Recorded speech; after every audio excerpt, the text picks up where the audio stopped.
أعوذ بالله من الشيطان الرجيم بسم الله الرحمن الرحيم الحمد لله رب العالمين الصلاة والسلام على أشرف الأنبياء والمرسلين سيدنا محمد وعلى آله وأصحابه أجمعين السلام عليكم ورحمة الله وبركاته وبلينك يقالي جالتم وبكسنجرت نندت رحمن ربي نغان اسن بركة ربي اسن وجينا جراتو فيديو gabaabduu irraa kana keessatti ammallee gorsa takkis yaadachiisan dura lubbuu kiyya yaadachiise isinillee yaadachiisu akkuma viidiyoo gaggabaabaa ammaan dura dabre keessatti waa'ee toobaa dubbataa ture arrallee waa'ee toobaa dubbadha jechuudha. Wanni kun haalaan waan importanti takkis barbaachisa nu barbaachisu irraa jechuudha. At-tawbatu ila Allah ta'ala min a'zami maqamati ad-din wa ajalliha. Toobaan gara rabbii deebuun toobaan kun maali? Ar-rujuu'u ila Allah gara rabbii deebuu jechuudha. Huccuu hamtuu ofitti kaan keessaa bahanii huccuu gara rabbii nama dhiyeessu uffachuu jechuudha. Dilii keessaa bahanii xaa'aa rabbii qabachuu, ibaadaa rabbii qabachuu jechuudha. Waan hamtuu irraa fagaatanii waan gara khairii waan rabbitti nama dhiyeessu deebi'u jechuudha. Toobaan kana jechuudha.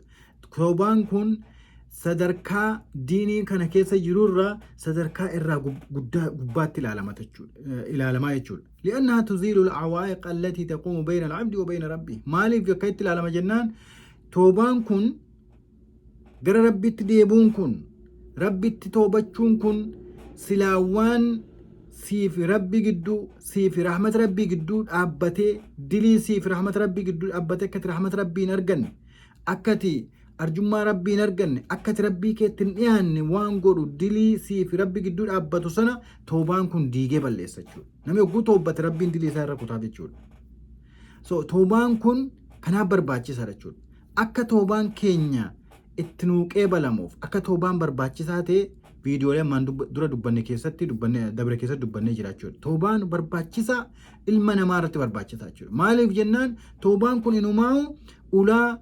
حملة نمتي أورو جول أولا عبدي ربي نوكن جول وصوص لا توبان انجراني عبدي انقم نجول ربين توبان وكن ومامتي يوم جاتنيز يو شيطاني غير برالي سنين كوتيس غرك يتريبولن ديسن اولان كنوت نونجي ربين اورا كان نوف كن نجول لا توبا كان توبان كن توبا برباچي سارچول ايغا توبان كن برباچي ساتي اكمتي توبانا توبا قلقلو توبا ربين نمرا قيبلو توبا ربي برتي قيبلتي ارغچو تاوداب مان نو برباچيس waashan nu barbaachisa. Waashan qabaachuu qabna jechuudha. Toobaan keenya akka gaariitti toobaa gara rabbiitti nu dhiyeessu. Deebinu gara rabbiitti deebine kun deebii rabbi biratti qeebaltee argatu ta'uudhaaf waashan nu barbaachisa. Sharxiinsaa 5 jechuudha. Ka duraa maali? Al-ikhlaas. Qulqulleessuu. Toobaa kana guutuu toobattu rabbiif jecha qulqulleessitee toobachuu. Kan lammataa maali? Annadmu. Sheenawu maaliif waan kana godhe? Sa'aatiilee kee ammaan dura dabarsite. Waan hin taane irratti yeroo kee gubde. Bakka hin taanetti yeroo kee dabarsite. Ummata hin taane yeroo kee gubde. Haraam keessa yeroo kee fitte. Yaa Rabbi maaliif sa'aatii kiyya sana akka haga sanatti gubee itti sheenofta jechuudha. Sheenoftee kan ittiin jiraachuu dadhabduu miti. Sheenaa kan itti gara diinitti si kaasu jechuudha. Sheenoftee waan daldisanti sheenawu. Nami gariin bar waan dalage kanatti inumaa bar inni himata bar kanan dalage kanan godhe himata. Sun shartii toobaa miti jechuudha. Toobaan shartii toobaa keessaa tokko ka duraa maali? Ikhlaasa. Rabbiif jecha toobachuu. Ogguu toobattu kana. Nami na arguu namatti mattee nan toobadhe baran toobadheen jiraachii nami na arguu tun ta'in toobaan kun rabbi ikhlaasa rabbiif jecha ta'u. Kan lammataa sheenawu. Kan sadaffaa murachuu ammaan booda ittiin deebi'uu. Dilii kana ammaan booda bakka hamtuu kana dhaabbachuu yeroo kiyya waan hin taane itti gubuu bakka hin taane dhaabbachuu waan hin taane gochuu waan hin taane nyaachuu haraam nyaachuu irraa ammaan booda ittiin deebi'u. Akka aannan gurruu sa'aa keessaa ba'e itti deebi'uu hin dandeenyetti akkasitti ammaan booda ittiin deebi'u itti murteeffachuu. Kan afuraffaa yeroo toobaan qeebalamu keessa ta'uu qaba. Kan shanaffaadha maali?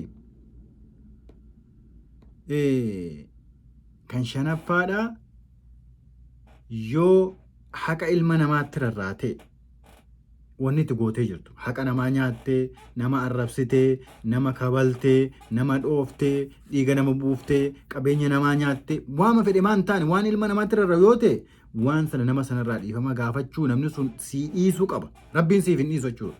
Waan ati ilma namaa zallamte, waan ilma namaa miite Rabbiin siif hin dhiisu jechuudha. Shanan kana barbaadda jechuudha. Toobaan keenya gara Rabbiitti akka nu dhiyeessu, toobaa Rabbiin nurraa jaallatu, toobaa Rabbiin nurraa qeebalu ta'uudha. إخلاصي كن أن يكون الباعث للتوبة حب الله وتعظيمه. كدرا مال جنة شنن كيسا كدرا كلام مفا ربي في جتة جنة ربي في جتة يكون يرو توبة لفاكاتو دي جال ربي تفتو قبا كبجا ربي تفتو قبا جورا ربي سبحانه وتعالى قد دتشف سمي كان أومي سنياتشي سي كان أكمتن ربي هنغنا قو كان قالي سادتي بكنين أبتنا نجرد أبت جتة أفتي شين أفتي لفاكا وجور يرو أمالي توبتو سواب ربي برابر بادي توبتشو غير ربي ديبو وني توبتو فايدة دنيا بربادا في ميتجون كلام فمال جن شيناو جن شيناون كن أكتا مانبور ديبتي ديريساتين ديبين سيكوتجون كسدا فمال جن murachuu ammaan booda ittiin deebi'u. Kana furaffaadha toobaa yeroo toobaan qeebalamtu ta'uu keessa yeroo zabana takkis yeroo sa'aatii toobaan keessa qeebalama ta'uu qaba. Sa'aatii akkamiiti sa'aatiin sun? Yeroo osoo dootis ittiin dhufin ammallee osoo aduun gama dhiyaa kanaan hin bahin ulaan toobaa siif banaadha jechuudha. فالذين يعملون السيئات ويصرون على المعاصي warri hamtuu dalagan hamtuu irra turan wayusawwifuuna fi tawba ganaa borin toobadha jedhanii achi butan hatta idha hadara ahadahumul maut qala inni tubtu al'aan an gadu iditti dhuftu amma kuno toobad haulaa toobatuhum ghayru sahiha warra akkasiisun toobaan isaanii toobaa qeebalamtuu miti jechuudha. Toobaan isaanii toobaa qeebalamtuu miti. Warri toobaa isaanii boodatti aansan an yeroon guddadheen toobadha, yeroon fuudhen toobadha, yeroon iskuula fixen toobadha, yeroon maallaqa horen toobadha, yeroon taajir yeroon mana ijaarradhen toobadha. Injiro jechuun akkasi. Toobaan ammuma toobadha jechuudha. Eenyu si hime sa'aatii kana hunda ni geessa. Iskuula irraa giraajuweetti taate baata. Eenyu si hime guyyaatti fuutuu eeggata. Eenyu si hime atoo guyyaa irraa kana qofa beekta.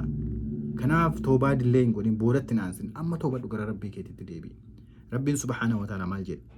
إنما التوبة على الله للذين يعملون السوء بجهالة ثم يتوبون من قريب فأولئك يتوب الله عليهم وكان الله عليما حكيما. رب سبحانه وتعالى توبان كان ربي نراك إيبلو Rabbiin nin qeebalaa toobaa kan inni ofirra kaa'e. Rabbiin ofirra kaa'uu hin qabu. Dirqama ofirratti godhe akka toobaa irraa qeebalu uummata kanarraa. Allahu akbar. Arjummaa isaarraa. Warra kamiif Rabbiin toobaa akka qeebalu ofirra kaa'e jennaan lilladhiina ya'maluuna suu'a warra hamtuu dalagu bijahaalatin waldhaalaan. Waldhaalaan warra hamtuu dalagan. Summa yatuubuun eeganaa kan toobbatan min qariibin oggasuma. utuu achi narkisin fa'ulaa'ika yatuubu Allahu alayhim isaan kana rabbiin toobaa isaanii irraa qeebalu rabbii waadaa seene jechuudha ofirra kaa'e jechuudha waajiba ofirratti godhe rabbiin. Allahu akbar. Kanaaf ulaan toobaa banaadha. Ulaa toobaan keessatti cufamutti teessee hin eeggatin amma toobbadha yeroon akkas ta'een toobbadha hin jedhini sheexanata akkas si godha nama meeqa utuu inni ganama nagaa manaa bee galgala reeffisa mana gale meeqatu rafee ganama achumaan reeffisa reeffa qofate jechuudha kanas hin deebiin meeqa jira jechuudha. Kanaaf yeroo ittiin kenneen amma toobbannee gara rabbii keenyaatti deebinu. Warra hamtuu dalaga wallaalummaan jechuun maal jedhan ulamaan yoo yeroo garii ati haraam ta'uu ni beekta ni daladde namni sun ammallee wallaalama jedhama yoo illee aalimallee ta'e jechuudha. Maaliif akka rabbiin isa argaa jiru haqiiqaa dhugumatti rabbiin isa argaa jiru hin beekne jechuudha.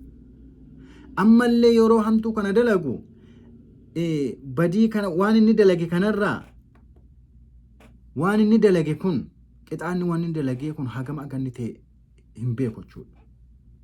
rabbiin subhaanahu wa ta'aalaa ganaa irratti galatanaa galchana qixaaxachuu wal'aala jechuudha yeroo sana keessatti. Kanaaf toobaan nama hundaafuu ulaansaa banaan haa toobbannu gara rabbiitti adeebinu obboleeyyan kiyyaa. Viidiyoo kana sheer godhaa. Baarakallahu fiikum. Assalaamu alaikum warahmatullahi wabarakatuh.